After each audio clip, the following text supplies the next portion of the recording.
Eh bien salut à tous les frères, ça dit quoi? C'est Andy pour mon grand retour pour vous présenter ceci. Et oui, là je change de vie là. Sincèrement là je change de vie. Quand je vois ça là, et quand ceux qui me suivaient déjà, le peu qui me suivaient déjà savaient que j'étais sur AMT. Quand je vois ça, je me dis ma vie elle va complètement changer. Je l'ai acheté hier, enfin je l'ai récupéré hier. Et voilà. Donc c'est une Tracer 900 GT 2019. Et donc il y a quelques options en plus. Là la couleur c'est Blue Phantom. Et donc les options ça va être les clignotants LED. T'as des poignées réglables.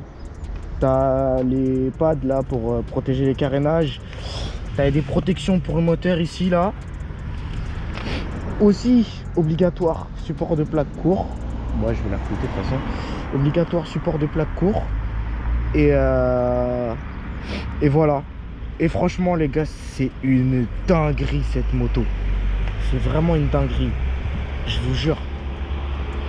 Franchement ça change là du MT. Et du coup, bon voilà, sur Tracer 900 GT, ceux qui le savent. Ah, j'ai la selle confort. Je vous ai même pas dit, mais ça c'est obligatoire aussi sur Tracer 900. Parce que la selle d'origine elle est assez dure. Et du coup voilà, selle confort, franchement là je l'ai acheté et il y avait déjà tout. Là j'ai rien rajouté dessus. Et franchement je suis archi satisfait. Donc Tracer 900 GT, il y a les poignées chauffantes d'origine. Vous avez le shifter d'origine, régulateur de vitesse. J'ai prise USB, je sais pas si c'est d'origine, mais je pense que c'est d'origine sur les Tracer 900 GT. Sinon il y a une prise 12 volts, vous pouvez mettre un adaptateur. Sinon cette bécane, il y a quoi? Écran TFT qu'il n'y a pas sur le standard. Je trouve ça beaucoup plus beau. Wesh, ça dit quoi? Tu fais quoi? Je fais la présentation de ma moto, ma gueule. Ah ouais, vas-y. Oh, voilà, Tu dis quoi toi? T'as dit quoi? Tu fais quoi toi? Mais on t'a vu avec Jaffa. Donc voilà, je vous présente Honour. Je vous présente Honour, ce gros bâtard. Tu rends du taf. Ouais. Regardez, il conduit en chaussettes. La tête d'un je vais. Hein? Tu fais quoi? Je fais la présentation de ma moto, wesh. Ta vidéo là? Ouais. T'as dit quoi mon ref? Oh merde! On t'a vu de loin avec Connor quand même. Ah ouais? Ouais, on t'a vu de loin. Ah ouais, bah vas-y, hein, bonne vidéo. Super mon ref. Donc voilà, ça c'est Jafar, le prince de la ville. Non, même pas, ouais. Le prince de la ville. le plus BG. Parlons comme Samy, comme j'aurais pris ça. Vas-y les reilles. Vas-y frérot, on fait. Donc voilà, vous avez l'écran TFT. Et là on allume, le bruit d'origine, il est pas tip top. Moi franchement j'aime pas trop le bruit d'origine. Il faut mettre une ligne, mais bon, on verra si j'investis ou pas, selon mon budget. Et vas-y, on va se retrouver sur la route avec ça les mecs. Ouais, donc on se retrouve pour la partie roulée de la présentation de ce Tracer. En fait j'ai eu un gros problème de micro, en fait qui prenait le vent de ouf. Donc j'ai testé plusieurs positions. Et maintenant ça devrait marcher. Donc je vais vous donner mon ressenti en roulant finalement là maintenant. Alors déjà faut savoir que c'est une moto qui est archi confortable avec la selle confort. Je dis bien avec la selle confort parce qu'elle a une réputation d'avoir une selle dure de base. Et moi j'ai la selle confort, donc je suis bien, on peut le dire, je suis bien. Donc c'est archi confort et franchement ça c'est cool pour quand on a des longs trajets à faire. Et aussi la position de conduite, elle est vraiment pas mal. Genre moi qui étais sur un MT-07, je me sens vraiment mieux là comme ça en traceur. J'ai le dos plus droit, je suis plus haut, donc forcément je me sens mieux. Je suis pas tout recroquevillé, etc. comme je pourrais l'être sur un roadster. Et surtout sur un petit roadster comme le MT-07. Donc au niveau confort de conduite, c'est vraiment cool. Même le guidon, je le trouve vraiment bien, il est large. Moi je fais 1m78, ça tombe pile pour mes épaules, etc., etc. Et je suis en selle basse, faut savoir ça. Donc vraiment ça au niveau confort de conduite, position de conduite, etc. C'est vraiment cool. Au niveau prise au vent, justement, là on est sur voie rapide. Donc je peux vous dire qu'on prend le vent quand même sur la gueule. Même là je suis en bulle haute, ici on peut baisser la bulle comme ceci. Et c'est facile à baisser, hein, vous voyez. En bulle basse, bah, on prend encore plus, tu vois. Bah ouais, logique. Moi je préfère rester tout le temps en bulle haute. Voilà, je la remonte. Et là on est un peu plus tranquille. Donc voilà. C'est une moto qui se faufile bien, franchement, même avec les valises. Bon, ça reste beaucoup plus large qu'une MT-07 en interfile, je fais grave plus attention. Mais franchement, c'est maniable de ouf, même en ville. C'est ça qui est impressionnant. Et le poids, il est archi bien réparti, même avec les valises. Franchement, moi, oh, putain, c'est de faire bâtard. Je suis agréablement surpris de comment ça se profile avec les valises, en fait. Bon, là, je vais pas passer.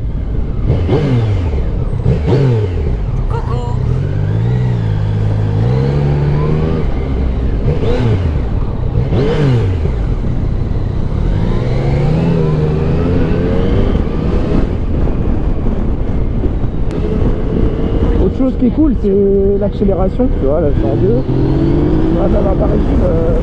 Voilà, j'ai pas de oh. Ça part fort, en fait. Je suis en standard, je suis pas en mode A. Et le mode A, il est vraiment brutal, hein. Et carrément, j'ai le TCS. Quand je roule normal comme ça, je laisse le TCS. Après, quand je lève, je l'enlève forcément. On parlera des roues arrière un peu plus tard. Le shifter très très bien. Le shifter très bien, franchement. Je kiffe.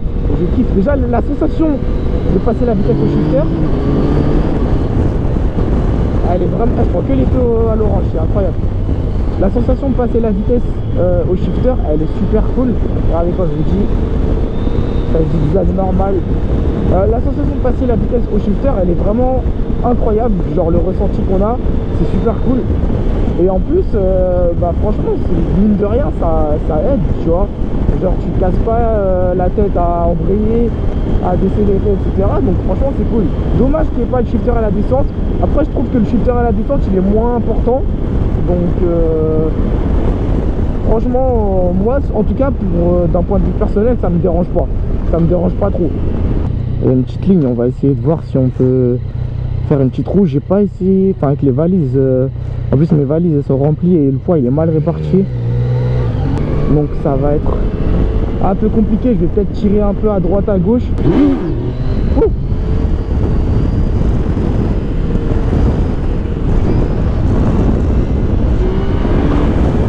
Non, en fait c'est bien, ça monte bien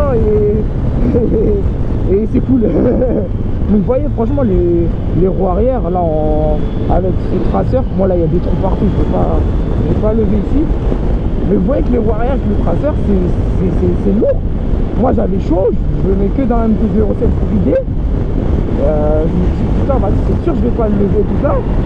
Là ça fait quoi? Ça fait une semaine et demie que je lève. Et franchement ça se gère bien les gars, faut comprendre le moteur en fait. Et une fois que tu as compris le moteur, ça se gère très bien. Après, je suis pas, t'as vu, je suis pas chino, moi je suis pas les mecs qui sont chauds, tu vois. Mais franchement, les mecs qui sont chauds, justement, ils ont de quoi faire avec cette bécane. Mais je vous jure. Le problème, c'est qu'il faut vraiment bien gérer pour aller en négatif direct, parce que sinon tu vas vite, mon gars.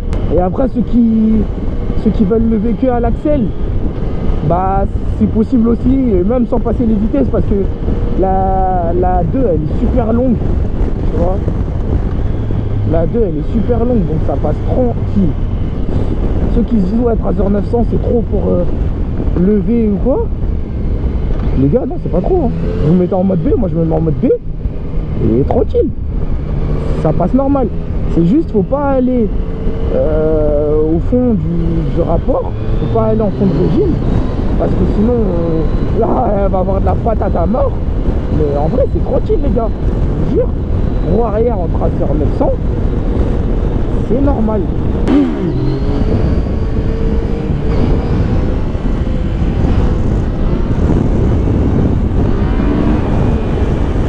Franchement les gars, et je vous jure je kiffe lever cette bécane. Je crois que je kiffe plus quand même MT-07.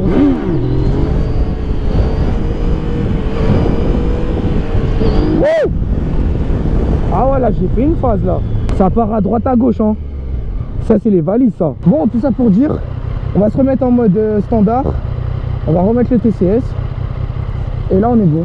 Ah je me suis fait une petite frayeur. Je suis parti, bah ouais j'ai plus de poids à droite. Voilà. Ça veut dire Belex. Et montre un peu la maniabilité. Moi franchement je suis vraiment pas un pilote tu vois. Mais je suis plus à l'aise dans les virages quand pas plus 07. Tu vois franchement elle se manie d'une manière la moto. C'est vraiment ouf. Et après ça repart fort. Ça repart super fort. Voilà je vais faire Belex avec du monde là devant. Et je vais aller partir en interfile. Là on va passer sur la 4. Une fois qu'on est sur la 4, je vais vous montrer le régulateur de vitesse. Ah je kiffe ça. Je crois que je suis le seul, mais je kiffe le régulateur de vitesse. Quand t'es un mec, t'as tout le temps envie de tartiner, et ben ça t'aide du coup à rester tranquille, tu vois. Donc là tu vois, t'es limité à 90. Et bah tranquille, tu mets ton régulateur de vitesse. Donc tu appuies sur ce petit bouton pour enclencher le régulateur de vitesse. Et là, tu appuies sur le bouton du bas pour le lancer. Et là, c'est bon, c'est lancé. Ta moto, elle avance toute seule. T'as rien à faire, tu vois. Tu te mets sur ton bigot. Non, bref. Ok. Mais ouais, t'es tranquille, tu vois. Je vais pas dépasser les limitations. Je suis là, tranquille. Régulateur de vitesse.